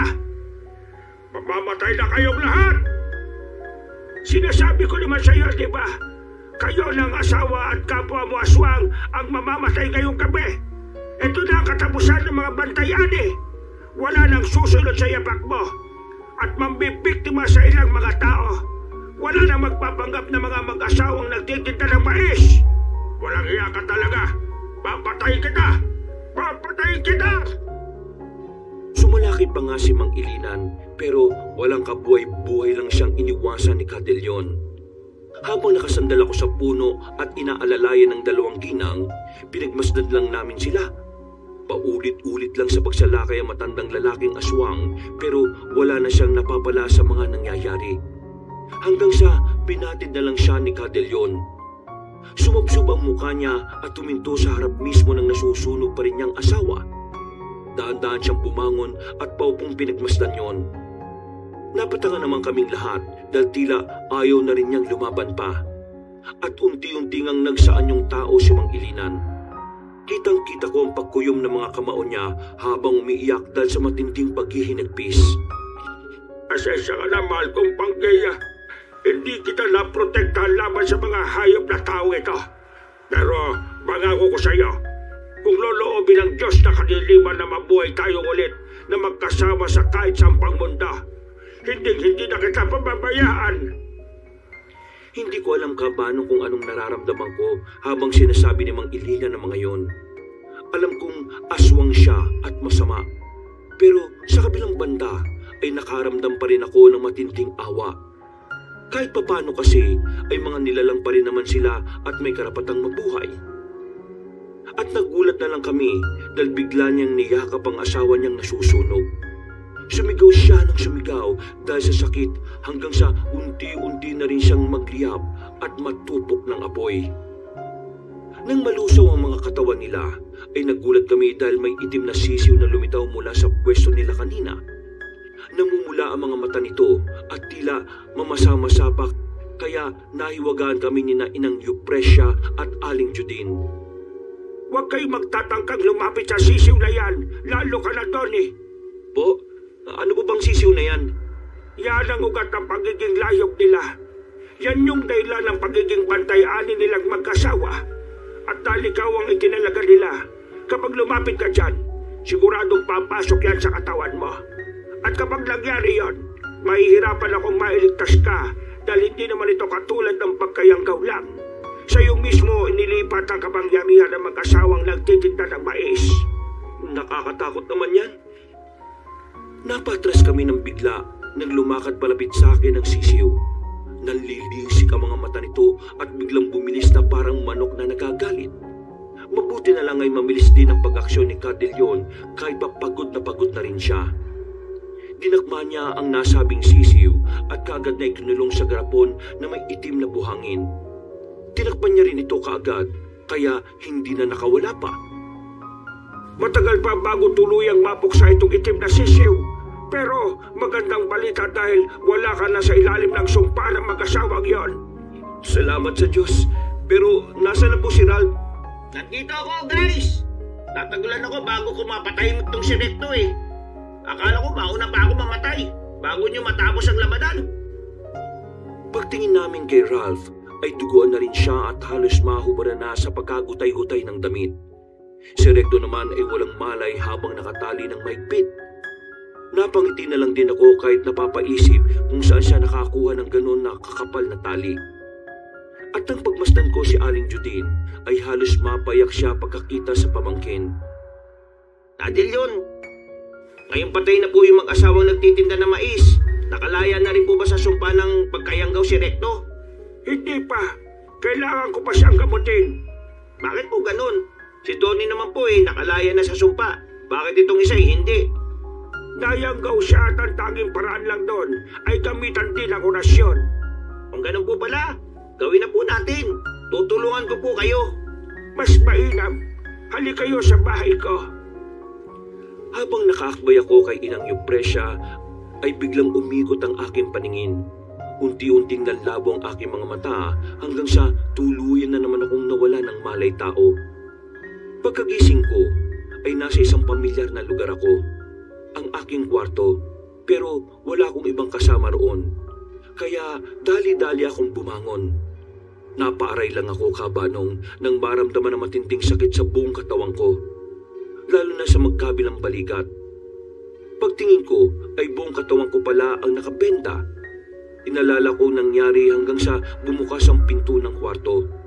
Mula sa labas ay nagmamadaling pumasok si Ralph. Uy pre, huwag ka munang tumayo. Sabi ng doktor kailangan mo pa ng bed rest. Inuwi ka lang namin dito dahil ligtas ka naman daw Wala na rin kasing pambayad sa ospital. Ang mahalaga naman all goods ka na. Oo, salamat sa Diyos. Salamat talaga kay Lord at sa mga tumulong sa atin. O kumusta ka na ba? Mukhang okay naman ako. Ay teka, si Recto pala pre. Kumusta na siya? Naalala ko, nung bago siya orasyonan ni Cadel yun nawala na ako ng malay. Si Recto? O bakit nag-iba ang tono ng pananalita mo? May nangyari bang hindi maganda kay Recto? Ano kasi pre? Ano kasi? Sabi mo naman kagad pre. Nag-aalala ako rito Joke lang. Okay na siya pre. Andun siya sa kusina at nagluluto. Nagbigay kasi si Inang Yupresya ng ulam na masasabawan Ay grabe ka naman Pinag-alala mo pa ako. Seryoso ba? Oo nga, promise. Pwera biro pre. Ayaw pang maniwala Pagkatapos mo akong loko-lokoy ng ganyan, tapos sasabihan mo pa akong ayaw pang maniwala. Siyempre para naman ma-excite ka. Hindi talaga nakaka-excite. Nakakainis Ay teka, tawagin ko. Wait lang. Hindi na nagsalita si Ralph dahil dumating na nga si Recto. Tuwang-tuwa ko Kabanong. Napaluha pa dahil sa wakas ay okay na rin ang kaibigan ko. Maya-maya pa ay inalalayan nila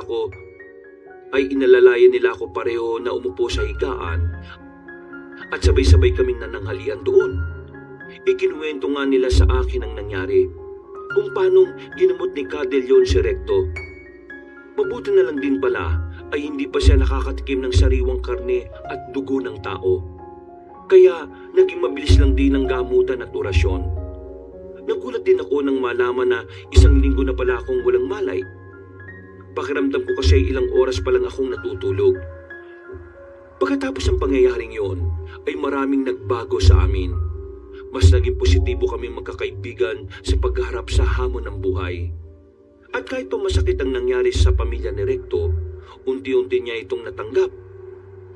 Makalipas lang ang 2 taon ay nakahanap na rin siya ng bagong mamahalin.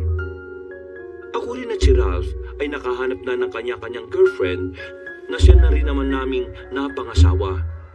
At sa tuwing nagkakasiyahan kami at nagkakainuman, kapag binabalikan namin ang kwentong ito, ay namamangha pa rin kami dahil naranasan namin. Pero ibiniling kasi ni Cadel yon na isikreto ang ganitong klase ng bagay, lalo na sa mga taong iba ang intensyon. Kaya si Inang Yupresya, malaki rin ang nagbago sa kanya. Hindi na sa chismosa dahil siniguro niyang ang lahat ng kanyang ibabalita ay pawang katotohanan lang. Naging takbuhan na rin siya ng mga tao sa barangay namin at nanalo pang konsehala. Masaya po kaming namumuhay hanggang ngayon at gusto ko lang din i-encourage ang mga nakikinig na magpatuloy lang tayo sa hamon ng buhay. Kahit mahirap ang mga pinagdaraanan natin, huwag na huwag nating isasadla ang kaluluwa natin sa kasamaan. Maniwala tayo sa Diyos na buhay at mas piliing manalig sa Kanya upang ang anumang alagad ng kadiliman ay layuan tayo at katakutan. Sabi nga ni Cadel yon, ang panalangin pa rin at pananampalataya ang pinakamabisang sandata laban sa kasamaan. Nawa po ay marami kayong nakuhang aral sa naiiba kong kwento. Maraming salamat po Kabanong at sa lahat ng mga kayanggaw at kabangers natin na walang sawang sumusuporta sa programang ito. Pagpalain tayong lahat ng ating may kapal. Mga kabangers, mga kayanggaw, si Kabanong po. Bago po tayo magwakas muli ay nagpapasalamat po ako sa lahat ng mga nakinig dito sa ating kwento. Huwag niyo po kalimutang mag-subscribe sa mga bago pa lang dito sa channel natin at mag-comment at mag-like na rin po kayo. Kung medyo nabitin po kayo sa kwento natin, kung maaari pong bisitahin nyo rin po ang iba pa natin mga channel. Ang Pamela Clamil channel kung saan nagnanarit po ako bilang Lolo Pael at ako rin po bilang Kabanong. Huwag nyo rin pong kalimutang mag-subscribe kasi kukunti pa lang ang mga subscriber natin doon. Mag-comment at mag-like na rin po kayo. At para mas makumpleto po ang araw nyo sa pakikinig, iniimbitahan ko rin po kayo na bisitahin ang bagong-bagong channel natin, ang Kabanong version 2.0 kung saan meron na pong moving images doon. So may mapapanood na po kayo at may mapakikinggan na rin po kayong mga narration na may music and effects. O di ba mas maganda? At huwag nyo rin pong kalimutang mag-subscribe para makasama kayo sa first 100,000 subscriber ng channel na yon. Para hindi po kayo mahirapang hanapin ang mga channel na yon, ilalagay po namin sa description o sa pin comment ang links ng mga nasabing channel. Hanggang sa muling mga kwento, wakas!